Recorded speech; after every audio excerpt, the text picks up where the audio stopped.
As we gather here today, we seek your guidance and wisdom. May your discernment shine upon us as we discuss the matters at hand. We lift up our students and staff, asking for your protection and peace during this summer break. Grant them rest and rejuvenation and keep them safe. We pray for our leaders, that we may have the strength and clarity to lead with compassion and serve our community with integrity. Help us all to work together for the betterment of our schools and for the future of our children. In your name we pray, amen.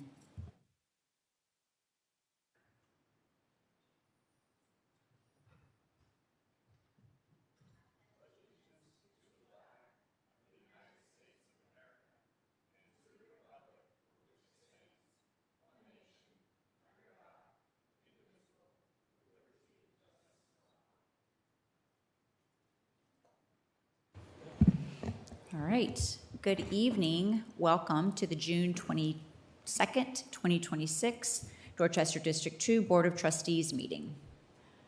At this time, I would ask for a motion to approve the consent agenda and the meeting minutes. So moved. Motion made by Mr. Guthrie, seconded by Mr. Farnsworth. Any questions or discussion? All right, hearing none, we will call for the vote.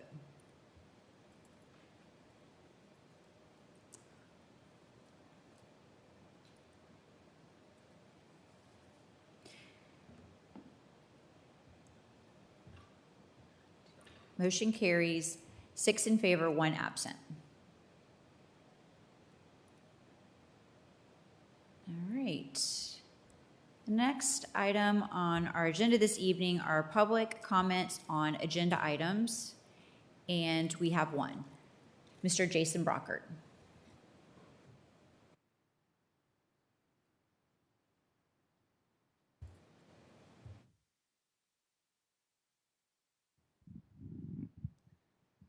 Good evening. 2 weeks ago on June 8th, a parent stood up here and let you know that some policies that you had coming up for first review had some issues with them, pretty major issues with them. And immediately after that parent spoke, whether or not it was me, through my body, my voice, a parent came up and spoke that there were problems, and it was voted through. So then, a week later, more parents showed up at the policy committee meeting to voice further concern about the bullying policies and the changes to the bullying policies, and the fact that the current changes to the bullying policies that I've actually been asking for years don't seem to serve the students as much as they seem to serve the school. So now what I'd like to do is take my last 2 minutes and wait to the end, if you could, because I don't have anything else to talk about concerning agenda items. May I take my 2 minutes at the end, as you had me do last year? On non-agenda items, well, you signed up to speak on agenda items. Correct. And I still have 2 minutes left, but I've been told before that I can't segue away from the agenda items. Correct. You would need to fill out a card to speak on non-agenda items. But I'm not allowed to fill out 2 cards. And I still have 1 minute and 41 seconds left. I'm just saying that I'd like to interject again after you've had a chance to vote, because I'd like to see what happens before I can tell you the rest of how I feel about it, because I don't know how I'm going to feel about it until after you take your vote. Okay. I'll take 60 seconds, just 60 seconds. Thank you. Thank you.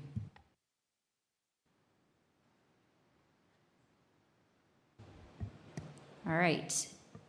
The next item on our agenda this evening are board committee reports, and we will begin with our policy committee. Thank you, Madam Chair. Hold on, let me scroll up. Sorry, I was just taking some notes. So today we have several policies up for second reading and a few up for first reading. Can we just combine them? Is that okay? Yes. So for second reading, we have JICFAA, harassment, intimidation, or bullying. JICFAA, the rule, harassment, intimidation, or bullying. JII, student concerns, complaints, and grievances. JII, the rule, students' concerns, complaints, and grievances. IHBCD, alternative education program, whistleblower protections, new. For first reading, we have IKA, grading and assessment systems. IKA, the rule, grading and assessment systems, IKADD, content and credit recovery. And just for clarification, Christy, isn't JII or is it JIIR recommended for deletion? Okay, yeah, so JII, the rule, is being recommended for deletion. Thank you, Ms. Bates. So these are coming out of committee, so we do not need a second. So at this time, do we have any discussion or questions? Yes, Madam Chair, I just wanted to provide some clarification. Having received some public comments and some public comment during committee meeting regarding the proposed revisions to JICFAA-R, I just wanted to provide a few clarifications about what the changes do and what they don't. The revised policy already is a lot of stuff that we already do, but the goal of it is just to ensure that the revisions and the process is easier to understand for all those involved. So specifically, the revised regulation includes the following: multiple reporting avenues, including anonymous reporting options, a requirement that supportive measures be discussed with the reporting party or victim when the report is received, a defined timeline requiring investigations to be completed within a maximum of 10 school days, providing a more timely response for students and families, written notification of investigation findings to both the complainant and respondent, documentation requirements for reports and investigations, explicit anti-retaliation protections for students who report concerns or participate in the investigation, and an added formal appeal process that allows families to request a district-level review of the findings, giving parents and students a clearly defined process to challenge any investigation outcomes. These revisions do not eliminate protections for students. They provide a clear, more structured process for reporting, investigating, documenting, and responding to incidents. Supporting this regulation today does not mean that the conversation ends here. Policy review is an ongoing process, and I would support revisiting this regulation in the future to consider additional enhancements that can further strengthen an already improved framework. But for those reasons, after reviewing the proposed revisions and considering the feedback, I do recommend the board move forward with their approval of this regulation so that these improvements can be implemented for our upcoming school year and families and staff have those added protections. Thank you, Ms. Bates. Are there any other comments or questions? All right, hearing none, we will call for the vote.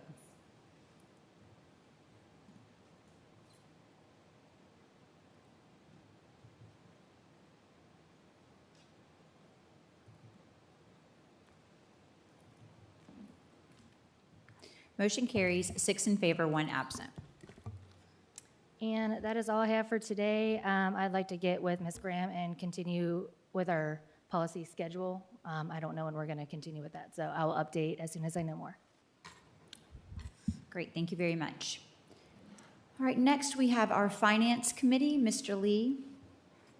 The Finance Committee did not meet before today's meeting, although we did participate in the Facilities Review Committee. Interested in more discussion on that a little bit later. Other than that, we have presented our budget. We are waiting on the County Council to make their final approval, and hopefully we will be set for the 26-27 school year. Great, thank you very much. All right, then we have our Facilities Committee. Mr. Farnsworth. Thank you, Madam Chair. Facilities Committee met earlier this evening. There are 2 items that will be on our board agenda here in just a couple items: the educational sales tax and then the contract for Fort Dorchester High School training classroom. We did talk about those in the facilities meeting, so if anybody would like more detail, granular detail on any of those items, feel free to either ask or please go back and watch our Facilities Committee meeting. Thank you. Thank you, Mr. Farnsworth. And next we have our Governmental and Community Relations Committee. Mr. Lee, Ms. Bates. I have no update at this time unless Mr. Lee does. No specific updates. All right, great. Thank you very much. We will continue with our agenda, and our next item is our board chairs report. All right, and board members, I do have some dates. These are actually the same dates that we discussed at the last meeting, and I know Wanda sent out some invites for everything, so at this point, everyone should be up to date with our summer schedule. I do not believe we will have anything else major to add at this time. Are there any questions regarding these dates or any that Wanda sent out, the calendar invites? All right, great, wonderful. Thank you very much. All right, next item on our agenda this evening is our superintendent's report. Mr. Daugherty. Yes, Dr. Wimberly and the rest of the board. This evening you have 3 items on the superintendent's report. The first item is something we already talked at our facilities meeting, was the educational sales tax resolution. And if it is in your board packet, and kind of go over that a little bit with you and what that involves. What we've done is we went through our facilities team, and basically we went through our facility study that was done in 2020. We dusted that off, and we also looked at what the projects we've done with our 8% funds, and also what we've done, been able to accomplish with the $200 million referendum that we received in 2024. And so what we were able to do is put together a list of projects that you'll see this evening, and I will kind of go over those projects and what this looks like. And so basically, when we look at the projects that will be included in this penny sales tax or educational sales tax, is the county has asked us to come up with a project list, and they will determine the split and the number of years, which is very important, because the split and the number of years will determine the amount of money that we will get over the lifetime of this resolution and over the penny sales tax. And so our team came up with a list of projects, and I kind of go through those lists of projects, and then we'll open it up for questions. But the big thing is, when we look at these projects, our first one was design, construct, equip a new middle school in the area of the Delmar Highway. The board we have actually in the process of purchasing 50 acres of land off of Delmar Highway to be proactive for our future. And so item B is design, renovate, construct, and equip Somerville High School, including academic, fine arts, outdoor athletic facilities, and CTE programs. As you're aware of, at Somerville High School, it's over 50 years old in some areas. It needs renovated. Some of the HVAC systems were built, actually in the classrooms, were Desert Storm, 1995. And also the windows that were put into that building need to be replaced, and those are original windows. And so when you're talking about heating and cooling and efficiency, also when you're looking at roofing, there's some roofing projects, renovations of classrooms, auditorium, and those things would also need to be replaced at Somerville. So major renovations there. The third thing is design, renovate, construct, equip at Fort Dorchester High School, including academic, fine arts, outdoor athletic facilities, and CTE programs. Not as old as Somerville, but again, it's aging, and there are some projects that we'll need to be doing there at Fort Dorchester as well. The fourth one is design, renovate, construct, equip, or expand Ashley Ridge High School, including academic, fine arts, outdoor athletic facilities, and CTE programs. Again, trying to make sure we're maintaining our facilities, including our large high schools that, you're talking about 2,400 students that go through that school every day. So again, it does take a beating there. And so again, trying to make sure we're modernizing that. Our fifth project would be design, renovate, and equip Alston Middle School. There's several projects on there when we're talking about electricity. One specifically we talked about in our facilities meeting was when you're talking about powering and circuits. Right now, a lot of our new schools, they can have circuits up to 4 or 5 classrooms. Austin's only like 1 at the most, and so they're having issues there with Wi-Fi as well. The next project would be design, renovate, construct, equip, or expand DuBose Middle School. We're still using learning cottages or trailers currently at DuBose Middle School, replacing those and putting brick and mortar classrooms there, and also renovating that building. The next one would be Gregg Middle School, design, renovate, and equip Gregg Middle School. And the next project would be replacing, repairing roofs at multiple school facilities. If you were tuned into our facilities meeting, we have multiple schools back in 2020 that their roofs were graded an F, and they are still graded an F, and so there are major projects that we need to address there, many buildings. Then replacing and installing HVAC equipment and furniture at multiple school facilities. Next project would be replacing district school buses, including special education, general education, and activity buses, renovating and constructing, equipping playgrounds at multiple school facilities, and then renovate flooring and lighting at multiple school facilities. Again, some of those don't have specific schools, and one reason for that is there's multiple schools on there, and depending on what the split and depending on the number of years will be the number of schools that we are able to address at this penny sales tax. And so this is what this resolution will do. If the board does approve this tonight, we will send this to the county, and then we will have to then take our list and then present that on July 6th at the county council meeting, our project list. And then eventually the county council will then determine the split. And again, this is a split between DD4 and also DD2. Again, we are working collaboratively with both the DD4 and DD2 working together on this educational sales tax. And so that will be determined by the county council, the number of years this penny sales tax goes on the ballot, and also the split. And that split will determine the amount of money that can be used for projects. And so I guess I'll turn it over to the board at this time. All right, thank you, Mr. Doherty. Okay, board members, so in our packet, we have included the referendum resolution as well as the project lists. At this time, do I have a motion? Madam Chair, I would like to make a motion to approve the resolution with an amendment to remove any reference of the specified years. All right, thank you, Ms. Bates. I have a motion. Do I have a second? Do we need to motion and second the original motion before we move into amendments, or how do we want to handle that? I believe we can actually.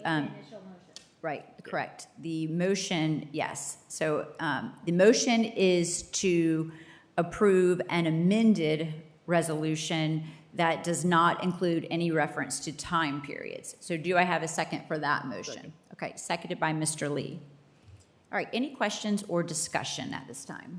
So just to be clear, the list of projects that we enumerated, the estimated total on that, if I understand the estimates of the revenue from such sales tax, would exceed the anticipated revenue if this tax were imposed for less than 10 years, and probably even if it was imposed for the legal limit of 15 years. Is that correct? Yes. And as we discussed at the facilities meeting, this doesn't really begin to solve all of our problems at all. We had discussed that potentially with not only these specific project needs prioritized, all within the constraints of thinking about this through the lens of how do we raise the revenue, sales tax or otherwise, that really our outstanding capital needs are probably somewhere north of $600 to $750 million currently in the district. Is that correct? Yes, that is correct, Mr. Lee. Okay.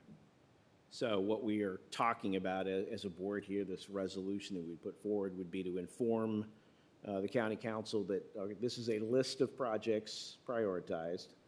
This, however, is not a comprehensive list of all of our capital needs. And that it's up to the county council to determine the split and the term of this sales tax should they take it to the voters.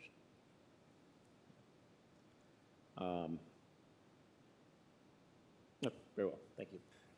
And Mr. Lee, just to add to this, you made a great point. This is just to get us kind of caught up on a lot of the projects that we have not been able to do. And it really is kind of like phase one to get us there. Because again, with 25 buildings, there are a lot of needs in taking care of the envelopes when you're looking at roofs, HVAC, you're looking at tuck pointing of some of our buildings. Some of our buildings are old. And we've done a great job of trying to maintain those and doing a better job, especially if people don't understand 8% dollars.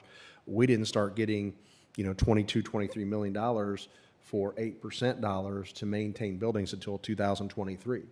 Before, we only received about $4 million of 8% money, which went toward, preventative maintenance and maintaining our buildings. So it was nobody's fault of maintaining these buildings. It's just we did not have the dollars to do that. And so this is kind of that phase one, as you said, also with the number of projects and the dollars, looking at that 600 million mark to maintain and to upkeep these buildings. This is kind of that phase one, just to kind of help us get caught up, but we're not going to be caught up. So thank you for bringing that up. So, and quickly, I think it's important as we go into this process, and we all know this has been certainly a process just to get to this point. The mechanism behind this, I think, is important when you look at a sales tax referendum, a local option sales tax, versus going out for debt millage. Potentially this, to me, you're looking at non-residents, you're looking at folks who come into Dorchester County, you're looking at potentially tourism, you're looking at anything where there is a sales tax generated, and we can essentially get a penny off of that. That's significant funding for the district. And what I think is important to remember is we've seen this mechanism used around the state in quite a few districts very, very successfully. I think Beaufort now has it. They're using it very successfully. Charleston has had this for decades. And so this is one of those things where we are always talking about DD2 is behind, and we continue to fall behind, and the funding mechanisms in South Carolina are so backwards that we just continue to be put into a further hole. This is one of those mechanisms we're now able to potentially look at. For a number of years, the legislative delegation would not even look at this for us. We've asked about this for a long time, and they would just look at us and straight up say, nope, try again. So now we're at least moving the ball down the field. And again, it's about putting us in a more competitive location. It's about providing what's best for our kids, number one. But then when we talk about staff and we talk about retention and recruiting, right, they are looking at those things. They are looking at our facilities. They want to know, what type of facility am I going to be teaching in, right? Am I going to have to work out of a closet in some school that was built in 1926 and has not been updated? Or am I going to get a world-class facility where I can actually teach the next generation of kids? So they're looking at that type of stuff.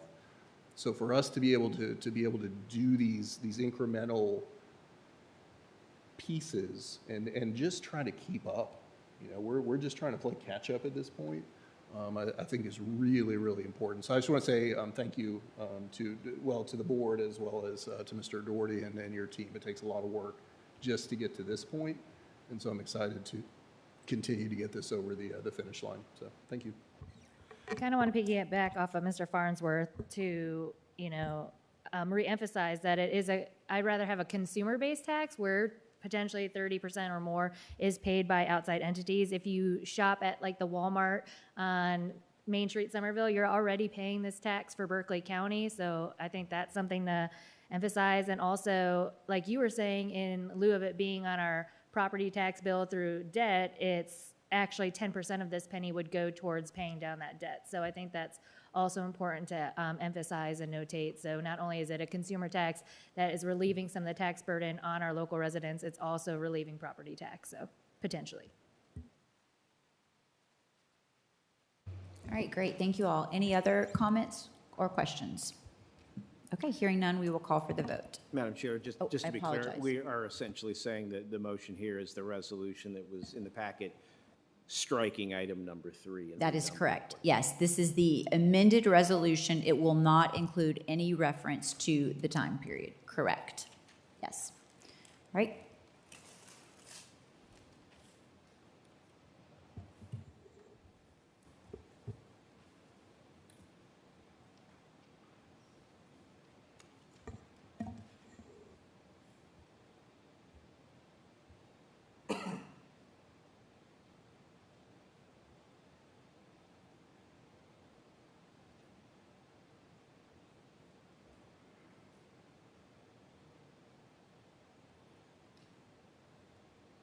Motion carries 6 in favor, 1 absent.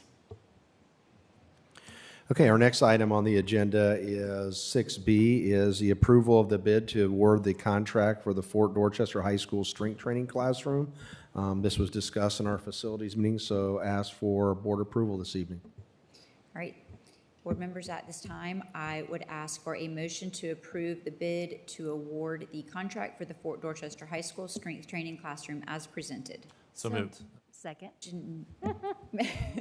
Motion made by Ms. King, seconded by Mr. Farnsworth. Do we have any questions or discussion? All right, hearing none, we will call for the vote.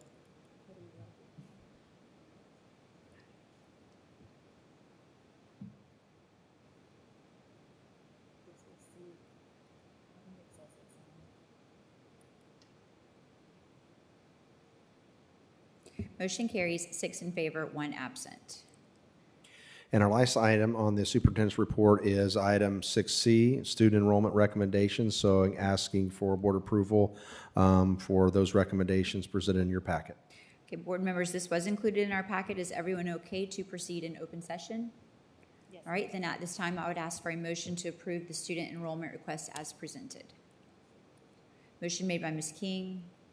Seconded by Ms. Bates. Any questions or discussion? Hearing none, we will call for the vote.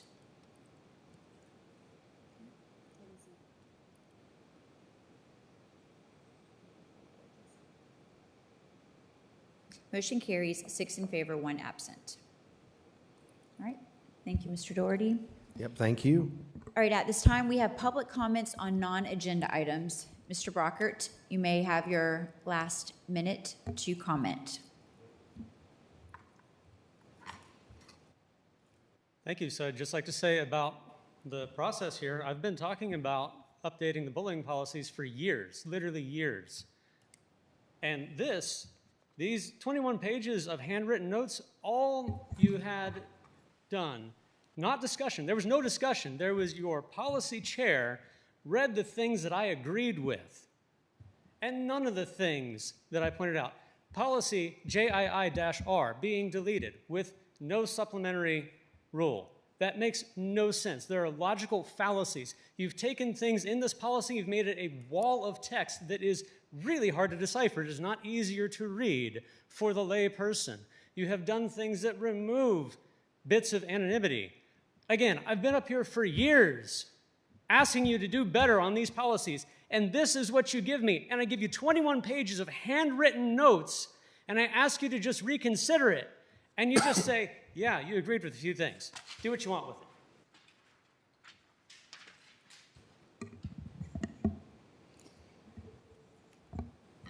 All right, the final item on our agenda this evening is executive session. So board members, at this time, I would ask for a motion to convene into executive session for the purpose of legal advice related to pending litigation. So moved. Motion made by Mr. Guthrie, seconded by Ms. King. Any questions or discussion? Hearing none, we will call for the vote.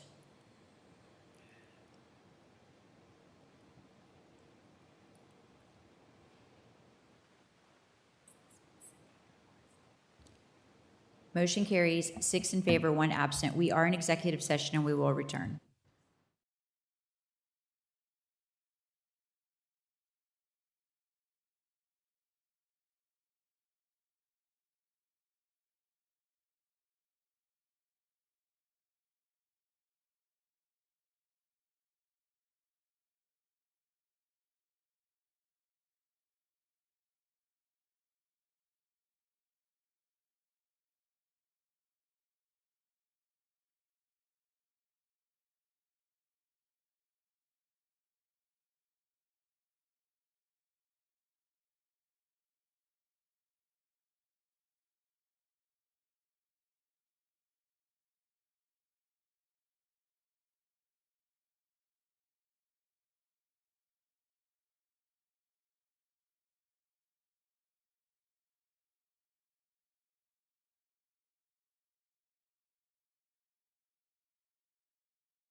Time, I would ask for a motion to return to open session.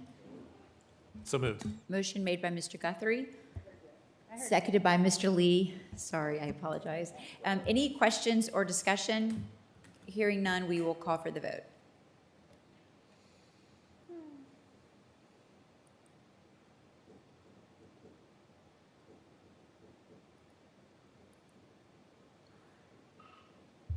Motion carries 6 in favor, 1 absent. We are back in open session.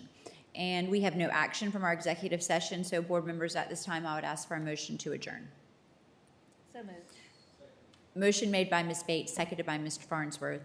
Any questions or discussion? Hearing none, we will call for the vote.